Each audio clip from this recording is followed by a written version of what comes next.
Congratulations on the film. Thank you. It's so refreshing sometimes to go to the cinema and see something that's completely different, completely out there.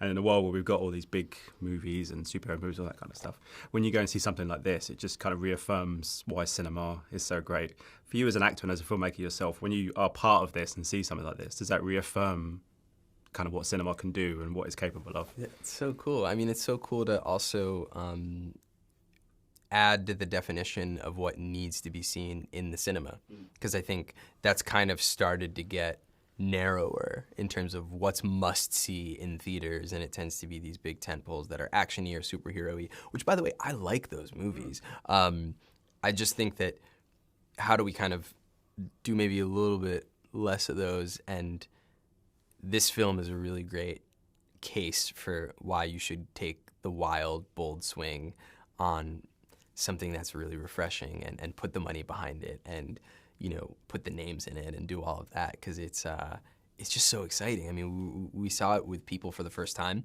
We couldn't for a while because of the strike. And I was in there, I was like, man, this is just fun. You know, it's really fun to watch it with people. It's communal, you know? Yeah, and it's one of those films as well that has sparked a lot of conversation, not just about what the content of the film, but just the film itself, because it has a very unique quality to it, and some people take to it, some people don't. But that must be fun to be part of the conversation, that there is a conversation rather than just people saying, yeah, it's good, yeah, it's bad, or that kind of thing. It has there's a lot of different colours to it, if you like, that people can take from it. Yeah, well, I think that I keep thinking that Bella is the feeling of curiosity as a person, pure curiosity. And I think that's why everyone kind of walks away with a different question, a different thought, and that's what creates that conversation, because it's so raw. What's it like for you as a filmmaker working with someone like Yorgos? Because you've obviously done some directing. I guess when you go with other directors, it kind of becomes almost like a learning experience. I mean, it just naturally become a learning experience. Did you learn much from him in terms of what you might take forward in your career in terms of the stories that you wanna tell?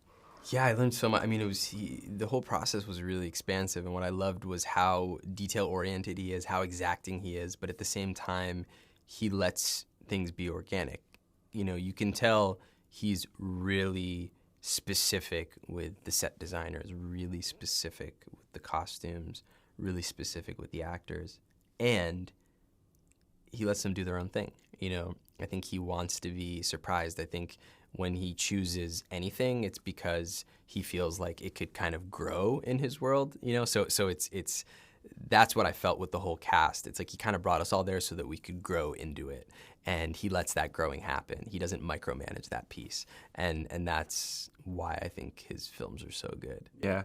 He also seems to get such extraordinary casts. And as he's gone in his career, more people want to kind of work with him. What was the days like for you going on set, not just with Emma, but then Willem Dafoe's there, and Ruffalo's there, So and cool. all these guys. When you see the cast as just like a person who goes on, you're just like, I've got to go and see this film. I mean, these are just like actors that I've loved my whole life, just watching, you know, and so I think to get to share scenes with them and to share so much time with them in, you know, kind of the intimacy of the rehearsal period into the shooting, it was it was a dream. Yeah. What was it for you about the character that you played in the film that struck you when you first read it? Because, you know, he has his own kind of story. You know, he's kind of fallen in love and all those kind of things, and kind of dealing with all of the craziness, and then seeing Willem Dafoe's character and kind of idolizing him as a scientist. I liked the idea of something that felt surprisingly tender for the Yorgos world. You know, just in this Max character, I was like, oh, I think he's sincere. Yeah. You know, it was really kind of, and it's interesting because, you know, he falls in love with Bella at a certain state of her development that could feel unnerving, you know, but there's a way to do it. I kind of saw the fork where I was like, okay, this could be weird in a way that maybe isn't good weird, or it could actually be sincere, and then it would feed into the good weird. And I think to have that be the character choice, I felt really excited to bring that into this kind of like nucleus of insanity that the film is. Yeah. You might be bored of hearing it, but I loved the film. I think it's probably my favourite film of the year, but because it's out in the UK in January, I don't know how it sits. It's so awkward for us in the UK. Yeah, like, we get all these weird release dates over awards season, but Willem Dafoe was like, just keep it from January all the way to the end of the year. Exactly. Like, yeah, fair play. We'll do that.